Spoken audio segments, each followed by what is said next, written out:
नमस्कार, आप देख रहे हैं इकोनॉमी टुडे। मैं हूं आंचल गुलाटी गुंबर। मजबूत डॉलर के चलते जो कमोडिटी मार्केट है वहां पर बड़ी हलचल दिखाई दे रही है। क्या है वो हलचल? सोना और चांदी में कल बड़ी गिरावट देखने को मिली और आज अगर हम क्रूड ऑयल की बात करें तो 2.5% गिरकर $72 प्रति बैरल के भी नीचे आ गया है क्रूड ऑयल। पिछले कई दिनों से इसमें तेज उतार चढ़ाव देखने को मिल रहा था। डॉलर इंडेक्स भी 4 महीने की ऊंचाई के आसपास, और इसी की वजह से कमोडिटी की जो दाम है उसमें कमजोरी नजर आ रही है। तो क्रूड के दाम गिरने से कौन कौन से ऐसे सेक्टर्स हैं जिन्हें सपोर्ट मिलेगा और क्या शेयर बाजार में दबाव थोड़ा कम होगा, इन तमाम खबरों पर करेंगे चर्चा। लेकिन सबसे पहले निगाह डालते हैं इस वक्त की प्रमुख आर्थिक टॉपलाइंस पर। भारत रूस अंतर सरकारी आयोग का 25वां सत्र आज। विदेश मंत्री डॉक्टर एस जयशंकर और रूस के उप प्रधानमंत्री डेनिस मंटरोव करेंगे इसकी अध्यक्षता। वित्त मंत्री ने AIIB के साथ बैठक में बुनियादी ढांचे के विकास के महत्वता पर की चर्चा। एशियाई अवसंरचना निवेश बैंक को भारत में अगली पीढ़ी के सुधारों को समर्थन देने के लिए भी दिया सुझाव। ट्रेडर्स के लिए बड़ी खबर, UPI के जरिए भी अब आप कर सकते हैं शेयर्स की खरीद और बिक्री। 1 फरवरी से लागू होंगे ये नियम, सेबी ने जारी किया सर्कुलर। और आज बढ़त के साथ खुले भारतीय शेयर बाजार। शुरुआती कारोबार में सेंसेक्स 227 अंकों की बढ़त के साथ 79,723 के लेवल पर और निफ्टी 69 अंक चढ़कर 24,210 के करीब कर रहा है कारोबार। इन तमाम बड़ी खबरों पर रहेगी हमारी नजर।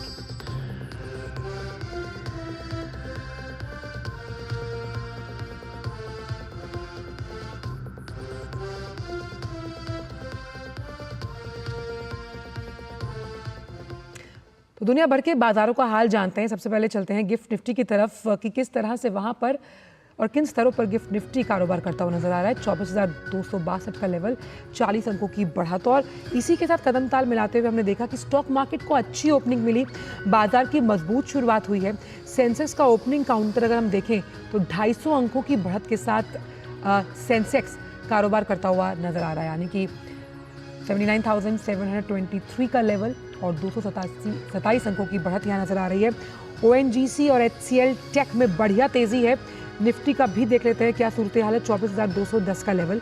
कौन कौन से वो स्टॉक्स हैं, क्योंकि Q2 अर्निंग्स के नतीजे हमारे सामने हैं जहां कई कंपनियां अच्छा परफॉर्म कर रही हैं। अब देखिए HDFC लाइफ हिंडाल्को मजबूती के साथ खड़ा हुआ, बेहतरीन नतीजे कंपनी 2 अर्निंग्स में सामने आए हैं। Trent, ICICI bank, ONGC oil and gas sector में भी तेजी के साथ काउंटर बढ़त बनाए हुए। लेकिन कहां पर मुनाफा वसूली हावी है, बाय ऑन डिप का कॉल कौन कौन से ऐसे स्टॉक्स हैं।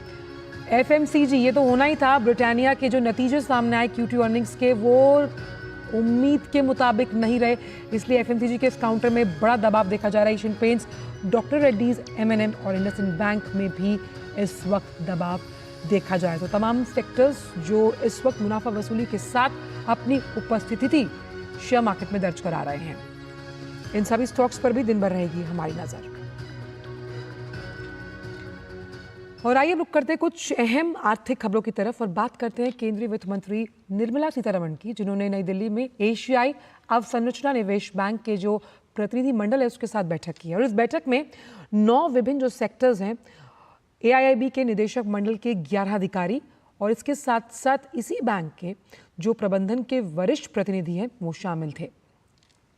तो एक बड़ा जमावड़ा इस मंच पर देखा गया और केंद्रीय वित्त मंत्री ने AIIB बोर्ड के साथ भारत के जो मजबूत, हम अगर आर्थिक बुनियादी ढांचे की बात करते हैं और डिजिटल सार्वजनिक जो बुनियादी ढांचा है उसकी महत्वता पर गहन चर्चा की है।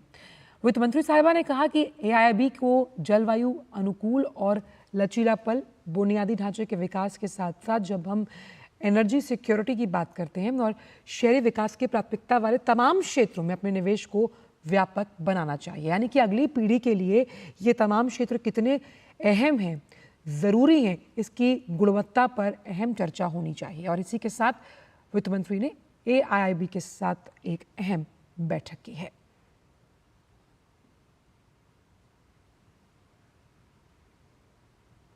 केंद्रीय संचार मंत्री ज्योतिरादित्य सिंधिया ने कहा कि 2026-27 तक कम से कम 20% भारतीय अर्थव्यवस्था डिजिटल होगी, जो कि फिलहाल 10% है। दिल्ली में दक्षिण एशियाई दूरसंचार नियामक परिषद की बैठक का उद्घाटन करते हुए केंद्रीय मंत्री सिंधिया ने कहा कि भारत 1.2 अरब फोन और 97 करोड़ इंटरनेट सब्सक्राइबर के साथ एक डिजिटल महाशक्ति के रूप में उभर रहा है। आपको ये भी बताएं कि SATRC सदस्य देशों में अफगानिस्तान, बांग्लादेश, भूटान, भारत, ईरान, मालदीव, नेपाल, पाकिस्तान और श्रीलंका शामिल हैं। केंद्रीय मंत्री ने कहा कि भारत तकनीक को केवल एक उपकरण के रूप में नहीं बल्कि स्पीड, सिंप्लिसिटी और सर्विस का मिश्रण मानता है। उन्होंने कहा कि दक्षिण एशिया सूचना और संचार प्रौद्योगिकी विकास में महत्वपूर्ण भूमिका निभाता है। नॉन टेरेस्ट्रियल नेटवर्क NTN जैसी नई तकनीक न केवल देशों को असंबद्ध क्षेत्रों से जोड़ने में सक्षम बनाएगी बल्कि संयुक्त राष्ट्र और जो सस्टेनेबल डेवलपमेंटल गोल्स हैं उसके प्रति हमारी जो प्रतिबद्धताएं हैं उसे पूरा करने के लिए हमारी सामूहिक यात्रा को भी बल देगी।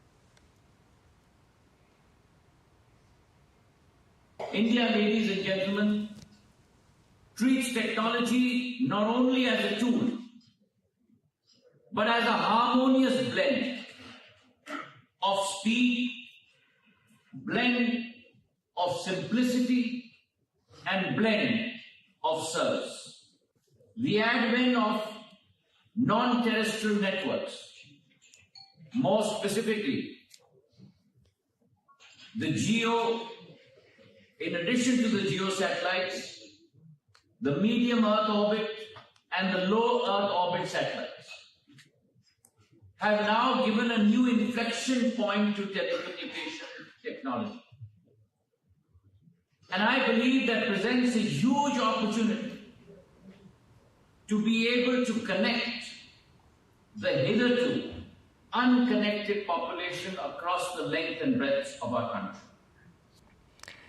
यानी कनेक्टेड और अनकनेक्टेड जब हम पॉपुलेशन को जोड़ने की बात करते हैं तो डिजिटल अर्थव्यवस्था एक सेतु के रूप में काम करेगी आने वाले समय में और लगातार कर भी रही है।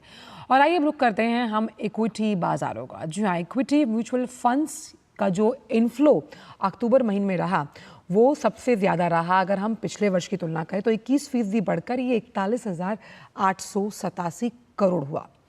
Association of mutual funds and India का जो डेटा है अगर हम उसको गहन तौर पर समझें तो ये बढ़त सभी इक्विटी फंड्स और कैटेगरी में हुई है। और वहीं SIP का जो इनफ्लो है, SIP यानी सिस्टमैटिक इन्वेस्टमेंट प्लानिंग, यानी अपने पूरी मेहनत की गाड़ी कमाई से जो छोटा हिस्सा अगर आप शेयर बाजार में निवेश करते हैं तो इसका इनफ्लो अक्टूबर के ऑल टाइम हाई 25,322 करोड़ रुपए के आसपास रहा। सितंबर में ये आंकड़ा 24,509 था। ये पहला मौका है जब SIP निवेश 25,000 करोड़ रुपए के आंकड़े को पार कर गया। अक्टूबर 2024 में SIP खातों की संख्या अब तक के सबसे अधिक 10 करोड़ के आसपास रही, जबकि सितंबर में ये 9 करोड़ के पार थी। पिछले महीने 24 लाख से अधिक SIP खाते जुड़े। डेटा के मुताबिक बीते महीने small cap, mid cap, large cap जो तीनों कैटेगरीज हैं वहां पर मजबूत निवेश देखने को मिला। और अक्टूबर में शॉर्ट ड्यूरेशन लिक्विड जो फंड कैटेगरी है उसमें सबसे ज़्यादा 83,863 करोड़ रुपए का निवेश है। और उसके बाद ओवरनाइट फंड्स की अगर बात करें तो 25,783 करोड़ रुपए और मनी मार्केट फंड्स में 25,303 करोड़ रुपए का निवेश है। और लगातार जो डीमैट अकाउंट्स की संख्या है वो बढ़ती हुई। और आइए अब बात करते हैं आज के फोकस से जुड़ी हुई।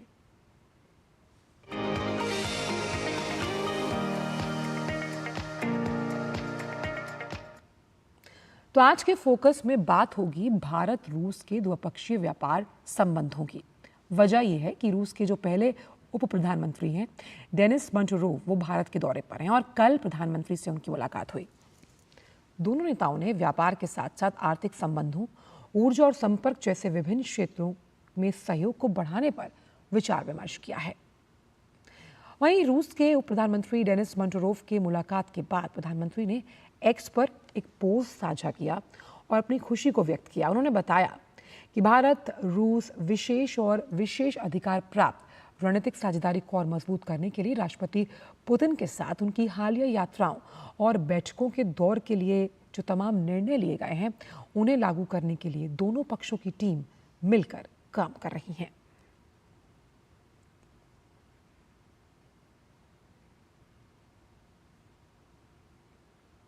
और आज का दिन भी भारत रूस के रिश्तों को एक नए आयाम तक पहुंचाने के लिए बेहद अहम है, क्योंकि आज मंटोरोव और विदेश मंत्री डॉक्टर एस जयशंकर व्यापार, आर्थिक, वैज्ञानिक, तकनीकी, सांस्कृतिक सहयोग IRIGC-TEC पर भारत रूस अंतर सरकारी आयोग के 25वें सत्र की सह अध्यक्षता करने वाले हैं। और इससे पहले अगर हम कल की बात करें तो विदेश मंत्री एस जयशंकर और डेनिस मंटोरोव ने मुंबई में भारत रूस बिजनेस फोरम में रूसी और भारतीय व्यवसाय से जुड़े प्रतिनिधियों से मुलाकात की।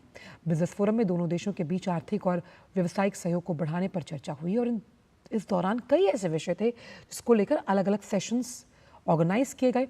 और इन सेशंस में industrial collaboration, transport, logistics, finance, digital technologies, अंतर क्षेत्रीय सहयोग बढ़ाने जैसे तमाम मुद्दों पर विचार विमर्श किया। और इस दौरान विदेश मंत्री डॉक्टर जयशंकर ने मल्टीपल पैकेज के तहत 10 ऐसे सेक्टर्स में बायलैटरल ट्रेड को बढ़ाने पर फोकस करने की बात कही। विदेश मंत्री ने कहा कि 8% की दर से तेजी से बढ़ती हुई भारतीय अर्थव्यवस्था और तकनीक और नेचुरल रिसोर्सेस में मजबूत रूस की साझेदारी से न सिर्फ दोनों देश बल्कि पूरी दुनिया को फायदा होगा।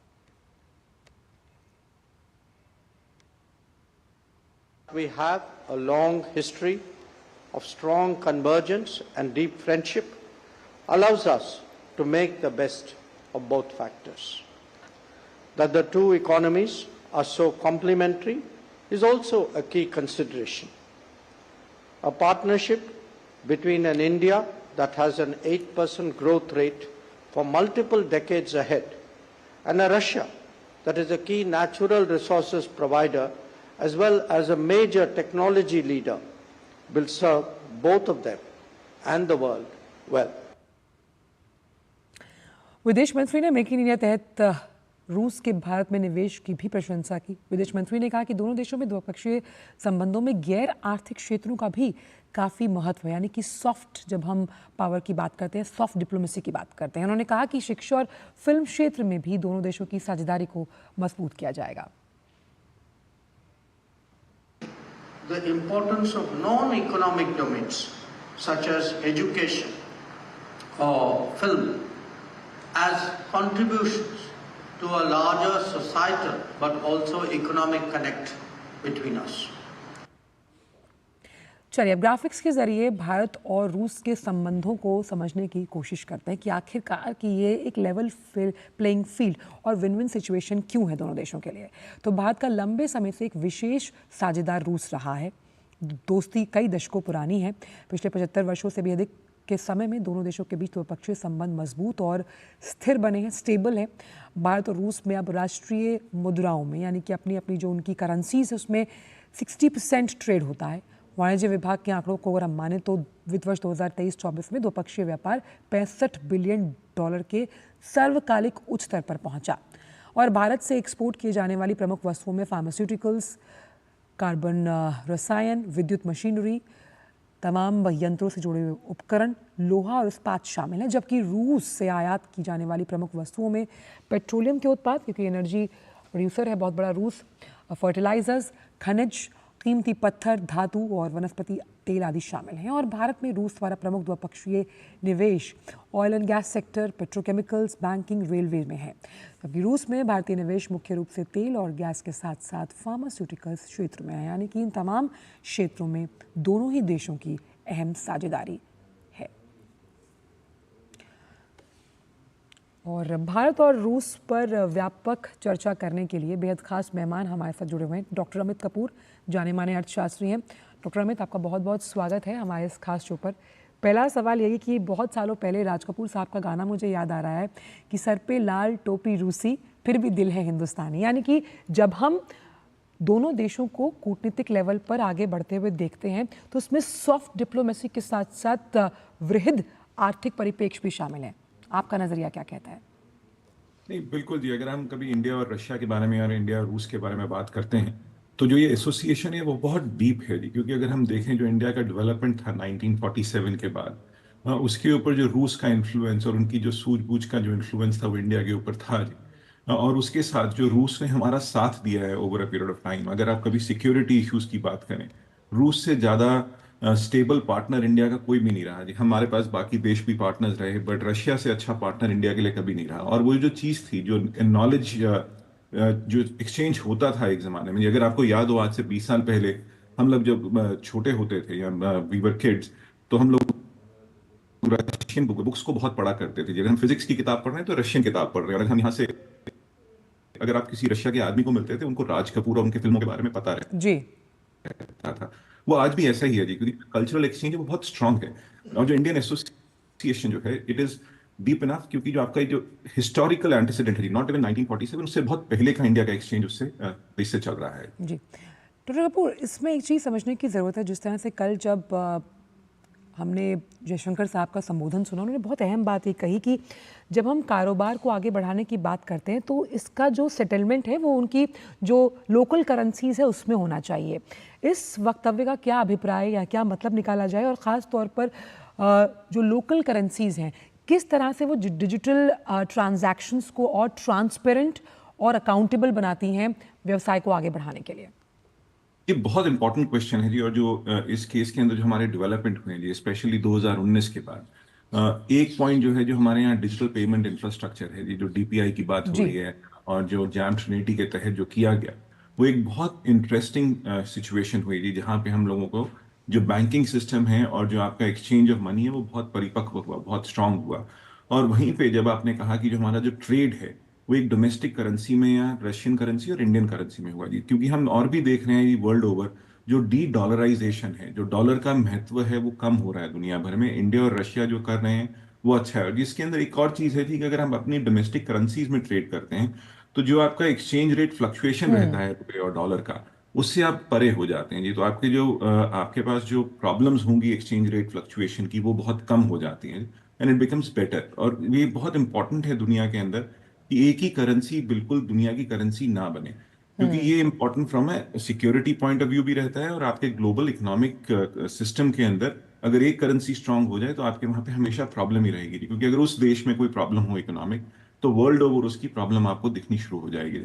तो जो इंडिया कर रहा है, एक वो बहुत इंपॉर्टेंट स्टेप है to de dollarization in a certain way, and to do trade जो आपका दुनिया भर के अंदर इंडियन रुपी में हो। अगर आप ये देखें, सिर्फ रशिया के साथ हम नहीं कर रहे हैं, हम जैसे यूएई के साथ भी कर रहे थे। और खासकर जो हमारे यहाँ पे अगर हम ट्रेड देखते हैं, जो एनर्जी से रिलेटेड ट्रेड है, और खासकर पिछले 3 या 4 वर्षों में जो हमारा ट्रेड बढ़ा है, और जो हमारा एनर्जी का ट्रेड बढ़ा है, स्पेशली जो पेट्रोलियम प्रोडक्ट्स हैं, उसके अंदर जब हम रुपए में एक्सचेंज कर रहे हैं ये पूरा काम, ये बहुत बहुत महत्व है जी। उससे हमारा जो एक्सचेंज, जो आपके पास जो हमारे पास जो एफडीआई का जो इन्फ्लो है। एक्यूमुलेशन है, उसके अंदर भी हमारे को कुछ फायदा होता है जी। तो उसके अंदर भी हमारे जो जी। आपके एक्यूमुलेशन है वो कम नहीं रहता है। बिल्कुल। और भारत और रूस की दोस्ती दशकों पुरानी है, और इसीलिए लगातार ये गीत इंसान गुनगुना सकता है कि ये दोस्ती हम नहीं छोड़ेंगे। लेकिन क्या अब एक लेवल प्लेइंग फील्ड है दोनों देशों के लिए? विन विन सिचुएशन है जब हम एक्सपोर्ट और इंपोर्ट की बात करते हैं। इस पर भी करेंगे चर्चा। वक्त एक छोटे से ब्रेक का है, आप बने रहिए इकोनॉमी टुडे के साथ। आपके घर के खाने में रेस्टोरेंट जैसा स्वाद ले आए MDH का शाही पनीर मसाला। पनीर को क्या मस्त बना डाला। एक ऐसा तबका जो रिटायरमेंट के बारे में आज भी बिल्कुल नहीं सोचता, वो है औरतें। औरतें कमा के भी वल्नरेबल हैं। सो एनपीएस एक इक्वालिटी ला रहा है। हम सब एक बराबर प्लेटफॉर्म पे हैं। अपने बेहतर कल को सुनिश्चित करने के लिए एनपीएस जरूरी है। Muthoot finance gold overdraft. अपने सोने को हमारे सुरक्षित लॉकर्स में डिपॉजिट कीजिए। उस सोने पर 24/7 क्रेडिट लाइन लीजिए, और फिर पैसे एक बार लीजिए या बार बार, आपके हाथ में है। कम या ज्यादा आपके हाथ में है। घर में या ब्रांच में आपके हाथ में है। और जानते हैं सबसे बड़ी बात, ब्याज सिर्फ उतने ही दिन का भरिए जितने दिन पैसे इस्तेमाल कीजिए। जी हाँ, मुथूट फाइनेंस गोल्ड ओवरड्राफ्ट। आज ही कॉल कीजिए 1-800-313-1212। गोल्ड लोन कमाल, बाकी लोन बेमिसाल। MDH का किचन किंग किचन में हो तो हम सब कुछ बना सकते हैं। बैंगन का भरता, आलू गोभी, भिंडी मसाला और भी बहुत कुछ।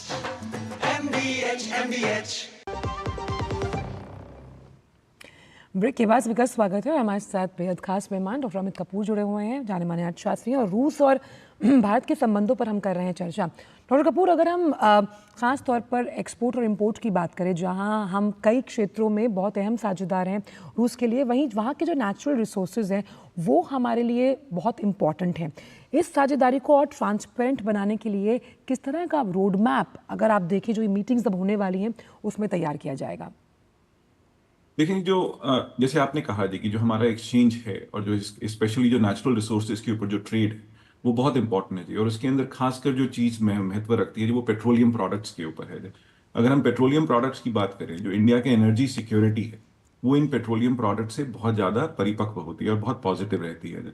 और अगर हम इसका रोड मैप देखें तो द क्वेश्चन इज कि जो इंडिया के अंदर जो आपकी रिफाइनिंग की कैपेसिटी है वो बहुत अच्छी है। अगर हम रशिया से क्रूड ऑयल लेते हैं और उसको हम प्रोसेस करते हैं, उससे हमें बहुत फायदा होता है जी। और इंडिया के अंदर जो आज की तारीख में जो प्रोसेसिंग ऑफ ऑयल है, क्रूड ऑयल है, वो सबसे अच्छा है जी। अगर आप देखें जैसे रिलायंस का जो यूनिट है वो दुनिया का सबसे अच्छा तेल बना रहा है जी। तो अगर आप देखें तो अगर हम रशिया से ये ऑयल लेते हैं तो हम आगे उसको एक्सपोर्ट भी करते हैं जी।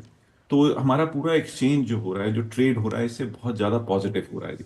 और ये सिर्फ पेट्रोलियम प्रोडक्ट की बात है, अगर आप फर्टिलाइजर्स आप आगे लेके जाएं या अगर जी। आप प्लास्टिक की बात करें वो भी बहुत पॉजिटिव है। और उसके बाद अगर हम कम लोग बात करते हैं जी, बट जो डिफेंस सेक्टर है बहुत इंपॉर्टेंट एरिया है जहां पे इंडिया और रशिया का काफी ज्यादा एसोसिएशन रहता है जी। क्योंकि अगर हम डिफेंस की बात करें, जो इंडिया का जो डिफेंस बजट है लगभग 45% हमारा जो डिफेंस बजट है वो रशियन एक्सचेंज के साथ होता है जी। क्योंकि हमारे पास रशियन आर्म्स वगैरह हैं। तो अगर हम देखें तो रशिया एक बहुत बड़ा सपोर्टर है फ्रॉम डिफेंस पर्सपेक्टिव ऑल्सो।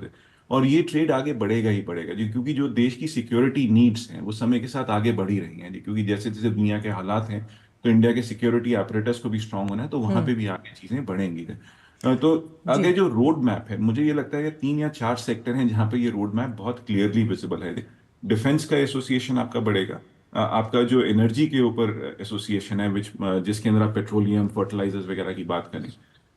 एक चीज जो है, टूरिज्म अभी काफी नीचे लेवल पे है in terms of the numbers. अगर आप देखें बाकी जो देशों में लोग जाते हैं, ये टूरिज्म बहुत स्ट्रांग है। रशियंस इंडिया में बहुत आ रहे हैं बट इंडियंस अभी रशिया में कम जा रहे हैं। और ये एक्सचेंज बहुत स्ट्रांग होने की आशंका है। और क्योंकि अगर आप देखें तो रशिया एक जगह है जो देखने लायक है। जैसे मैं खुद वहां गया हूँ तो उस जगह को देखने लायक बन रहा है जी। इनफैक्ट वहां पे जाके समझ में आता है कि काफी लोग रशिया को पसंद क्यों नहीं करते, क्योंकि वो इतनी बड़ी जगह है और उसका जो मैग्नानिमिटी है वो देखने लायक।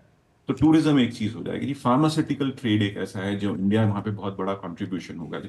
ये सिर्फ वन वे नहीं है कि रशिया से ही हम कुछ कर रहे हैं। इंडिया का जो कंट्रीब्यूशन है इसमें ये भी जी। बहुत स्ट्रांग है, वो रोड मैप में क्लियरली विजिबल है। जैसे मिनिस्टर जयशंकर ने कल कहा, टूरिज्म और जो आपका कल्चरल एक्सचेंज है वो इंडिया ड्राइव करेगा जी। और ये बहुत इंपॉर्टेंट एस्पेक्ट होगा देखने के लिए। बिल्कुल, और यही एक सॉफ्ट पावर का परिचय का। बहुत संक्षिप्त में आखिरी सवाल ये, जब भी रूस और भारत की मुलाकात होती है, ये वेस्ट को क्या मैसेज जाता है? क्योंकि यहाँ पर पावर पॉलिटिक्स की जब हम बात करते हैं, चेक्स एंड बैलेंसेस की अगर हम बात करते हैं, तो रूस और भारत का रिश्ता जिसको हम आज चर्चा कर रहे हैं, वेस्ट के लिए क्या नैरेटिव सेट करता हुआ?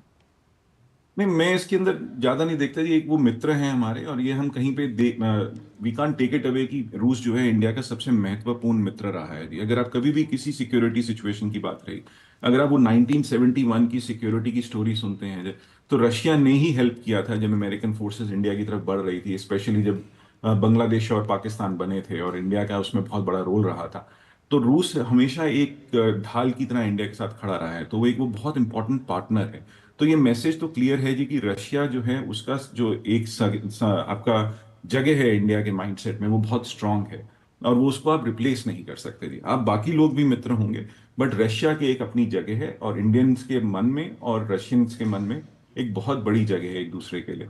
तो ये हटने नहीं वाला जी और ये हमेशा रहेगा। और ये मैसेज क्लियर है कि इंडिया जो है वो एक नॉन अलाइंड मूवमेंट की तरफ बात करता है जी। हम हर किस्म के देश के साथ मित्र हैं। हमारे जो संबंध है वो हम हर एक के साथ अच्छा रखना चाहते हैं जी। इंडिया ने कभी भी अगर आप देखें, और बहुत स्ट्रांग पॉइंट है जी, हमने जब कहते हैं विश्व वसुदैव कुटुंबकम, वो असली के अंदर हमारी जो फॉरेन पॉलिसी है उसको रिफ्लेक्ट करती है। बिल्कुल, फॉरेन पॉलिसी को रिफ्लेक्ट करता है और भारत हमेशा तटस्थ होकर ही वैश्विक मुद्दों पर अपनी राय रखता है। बहुत बहुत शुक्रिया डॉक्टर कपूर इस शो पर आने के लिए और अपने विचार इस मंच से साझा करने के लिए। तो भारत और रूस के रिश्ते लगातार नए आयाम को गढ़ते हुए नजर आ रहे हैं। चाहे हम तमाम सेक्टर्स की बात करें जिसमें डिफेंस, टूरिज्म और ट्रेड तो है ही, लेकिन सॉफ्ट पावर के लिहाज से भी दोनों देश आगे बढ़ते हुए। और वक्त तो चला है कि हम आपसे विदा लें, लेकिन जाने से पहले आपको छोड़ जाते हैं कारोबार जगत की कुछ अन्य खबरों के साथ। आप बने रहिए डीडी न्यूज़ के साथ। मुझे दीजिए इजाजत। नमस्कार। केंद्र सरकार ने 3 राज्यों छत्तीसगढ़, ओडिशा और पश्चिम बंगाल में फायर सर्विसेज के विस्तार और आधुनिकीकरण के लिए 725 करोड़ रुपए के प्रोजेक्ट्स को मंजूरी दी है। छत्तीसगढ़ के लिए 143 करोड़ रुपए, ओडिशा के लिए 201 करोड़ रुपए और पश्चिम बंगाल के लिए सबसे ज्यादा 376 करोड़ रुपए के बजट को मंजूर किया गया है। केंद्रीय प्रत्यक्ष कर बोर्ड यानी CBDT के आंकड़ों के मुताबिक 1 अप्रैल से 10 नवंबर के बीच शुद्ध प्रत्यक्ष कर संग्रह करीब 15% बढ़कर 12,11,000 करोड़ रुपए हो गया। इसमें 5,10,000 करोड़ रुपए का शुद्ध कॉर्पोरेट टैक्स और 6.5 लाख करोड़ रुपए से ज्यादा का गैर कॉर्पोरेट टैक्स शामिल है। इसके अलावा 35,923 करोड़ रुपए के अन्य कर भी शामिल हैं। देश की सबसे बड़ी बीमा कंपनी LIC ने वित्त वर्ष 2025 के पहले 7 महीनों में नए प्रीमियम कलेक्शन में शानदार बढ़ोतरी दर्ज की है। आंकड़ों के मुताबिक इस दौरान LIC का नया व्यवसाय प्रीमियम 22.52% की वृद्धि के साथ 1,32,680 करोड़ रुपए पर पहुंच गया है। अमूल इस महीने के अंत तक यूरोपीय बाजार में पदार्पण करने के लिए तैयार है।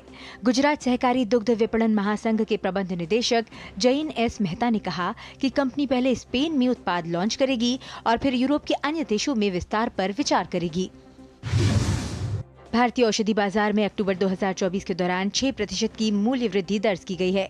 फार्मारैक की रिपोर्ट के मुताबिक कार्डियक में 12%, डर्मेटोलॉजी में 11% और एंटी डायबिटीज उपचार क्षेत्रों में 9% की मूल्य वृद्धि हुई है। इससे समूचे दवा बाजार को बढ़ावा मिला है। Telecom regulator try satellite communication से जुड़े प्रस्तावित नियमों पर 15 दिसंबर तक अपनी सिफारिशों को अंतिम रूप दे सकता है। सरकार द्वारा ट्राई की सिफारिशों का आकलन करने के बाद ही सैटेलाइट कम्युनिकेशन कंपनियों को स्पेक्ट्रम का आवंटन किया जाएगा। इसी स्पेक्ट्रम के जरिए कंपनियां देश में ब्रॉडबैंड सेवाएं देंगी। सेबी जुर्माना भरने में विफल रहने पर वसूली कार्यवाही के दौरान ब्याज में छूट या कमी करने पर विचार कर रहा है। नियामक ने सुझाव दिया कि इसके लिए आवेदन आयकर अधिनियम 1961 की धारा 220(2)(a) के 3 मानदंडों की पूर्ति करने वाले दस्तावेजों के साथ किया जा सकता है। आवेदन संबंधित वसूली अधिकारी के पास किया जाना चाहिए। आवेदन तभी स्वीकार होगा जब मांग नोटिस पहले ही दिया जा चुका हो और देय मूल राशि का पूरा भुगतान किया गया हो। बैंक ऑफ इंडिया को दूसरी तिमाही में 2,374 करोड़ रुपए का मुनाफा हुआ है। एक साल पहले की समान अवधि में 1,458 करोड़ रुपए की तुलना में ये 63% ज्यादा है। इस दौरान शुद्ध ब्याज आय भी 5,986 करोड़ रही। मारुति सुजुकी ने नई डिजायर लॉन्च की है। इसकी कीमत 6,79,000 से लेकर 10,14,000 रुपए तक है। अब तक 30 लाख डिजायर बेची गई हैं। कंपनी ने इस मॉडल को विकसित करने पर 1,000 करोड़ रुपए का निवेश किया है। कंपनी का सेडान श्रेणी में 50% हिस्सा है। भारतीय बाजार पर निवेशकों के बढ़ते भरोसे